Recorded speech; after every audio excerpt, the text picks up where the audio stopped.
So it turns out that the lack or inability of the government to deliver these houses in carriacou, it's not just the government's fault, but there seems to be an infectious disease of either laziness or lack of motivation. So it's interesting. It's probably some of the same set of young people who are whining and dancing during election to get the administration elected. And now, when they're supposed to help the administration to build the country or rebuild the country, guess what? They all want to play a bunch of saga boys. Now, you can't build a nation without strict discipline and arduous work. But obviously, someone have not given the youth the proper motivation. So it sort of reminds me of a couple of scenes in Full Metal Jacket. Take a look at this. You climb obstacles like old people fuck. You know that, Private Pile? Get up here. You're too slow. Move it, move it. Private Pile, whatever you do, don't fall down. That would break my fucking heart. Quickly, up and over, up and over. Well, what in the fuck are you waiting for, Private Pile? Get up and over. Move it, move it, move it. Are you quitting on me? Well, are you? Then quit, you slimy walrus-looking piece of shit! Get the off of my obstacle! Get the down off of my obstacle! Now! Move it! I'm gonna rip your balls off so you cannot contaminate the rest of the world! I will motivate you, Private Pile, if it shark dicks every cannibal on the Congo! So it seems like there's a bunch of saga boys. Private Piles walking around, unwilling to work. Private Pile has dishonored himself and dishonored the platoon. I have tried to help him, but I have failed. I have failed because you have not helped me.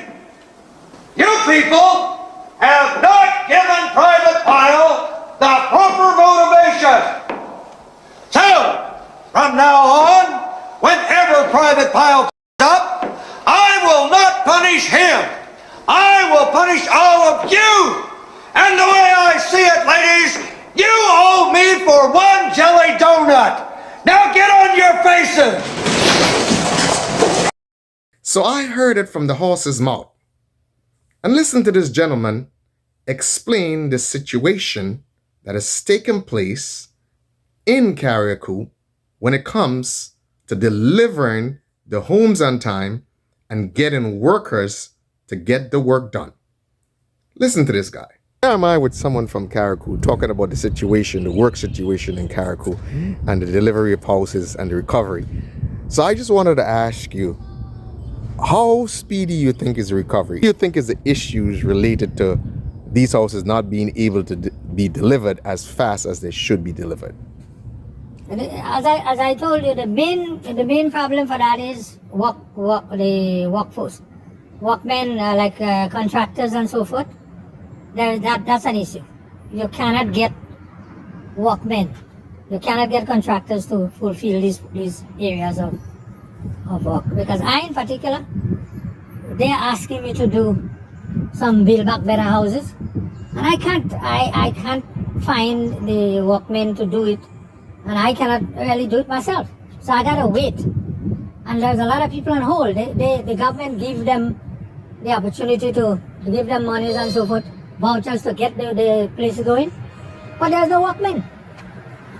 So, and some of them pretend that they are workmen and they can't do the job and they are messing things up.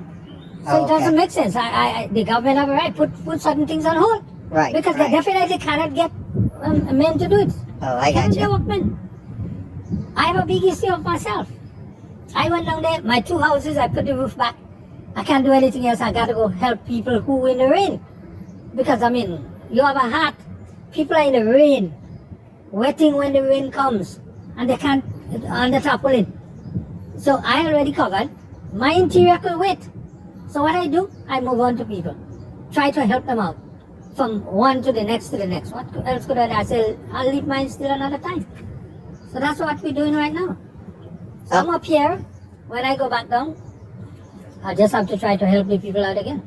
I didn't even want to come here now because it is a crucial time for me. But I have to go to summon me for jury. I have to go to ensure that I don't get branded in any way or the other. Because that's a serious issue. Absolutely. I must go. No, absolutely. So I'm going to clear myself off the jury. If I get stuck, I get stuck. There's nothing else I can do. Right. Yeah. So you would say that it's really not a government issue, as you've just said. You said it's an issue of finding qualified workmen to get the work done. And you believe, what do you think could be done to motivate the young people so you can get qualified people? Do you think you can mobilize them? Do you think you can give them a 3 months training so that they become proficient in carpentry skills, they become proficient in construction skills, and then you'll be able to use them? Is that possible to motivate them that way? Well, I think that could be one part of it. But you see, some of the young people, they have been spoiled by, I say, we out here in America and Canada and Europe and other places. Because when they want something, they get it. They call the mother or the aunt or the whatever, and they send them stuff. So most of them things come easily. So they don't want to work. Because I see some young guys down there begging. And I told them, sir, that I'm not going to give you a penny. Because I want guys to work, and you telling me you're begging, and you're not disabled in any form or fashion? No, I'm not going to do it. I'm not going to facilitate. I'm not going to encourage this type of things. Gotcha. So I think the government should have some kind of incentive to give those guys to really, see if they can put themselves in that kind of role to find themselves employment. Because you want them to do it, and they're not doing it. They come and they want to be on the phone. They want to be, just like that. I mean, it's crazy. This can't work.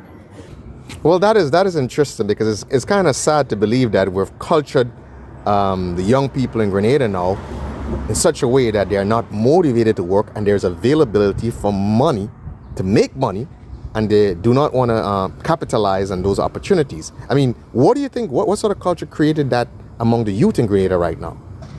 Who's responsible for that? Society, I guess.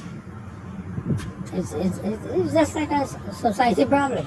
Oh, so it's a sort of new age culture. Among the youth in Grenada.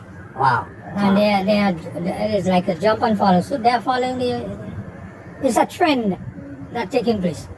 Like nobody wants to do this, nobody wants, even you give them the opportunity to do that, they don't want to learn. All they want to do is just earn money. And earning money by calling money, not by doing anything for it. Just stretching the hands out, and they should be facilitated with money. No, it can't work like that. That's a serious issue. In program where you could motivate people, the young people in particular, women and boys and girls, to apply themselves to make money. There's a lot of incentives in Grenada, a lot of opportunities to make money. The avenue is there now, especially to make the money, but they are not applying themselves to it. What could you do? Depending on someone to just hand out. That can't work. That is just a crazy story. It's really hard to believe. So there you have it. It is obvious that there's a problem with motivation. And this is someone who's on the ground. Obviously, the person didn't want to be on camera, but we had a personal, person-to-person conversation. And this is what that person said. So the question is, how could the administration, or during the campaign or during the elections, motivate so many people to vote for them? And now these very people, they can't motivate them to work for them or to help build their country. That's a problem. It's something that they will have to figure out, because it makes them look bad. And these people, if they're concerned and if they care about the administration, then you would think that they'd be willing to help them build a country. And that in itself may guarantee them, if it's successful, a second term. But it's just tragic. never, knowing the history of youth in Grenada, I've never thought that it would reach to a point where that level of lack of motivation has so entrenched itself in the society. It's crazy. And of course, I'm sure that is not, the entire youth population. Of course, I'm sure there are lots of youths that are probably motivated, but then probably have to tap into those. And when they see that they're making progress and doing things, it might motivate others to jump on board. Or probably they'll just have to source workers from elsewhere. Then that will motivate them to get off their asses and start working. So you heard it. This is a pretty interesting perspective. Now we understand why there's a problem with the delivery of homes. It is a difficult situation, however, but people are not going to give the administration a pass because they are going to say that, hey, the administration needs to come up with creative solutions to solve that human resource problem. They're going to say that that is what leadership is all about. You have to do whatever you got to do to solve the problems that you are facing. Hopefully, they can figure this out.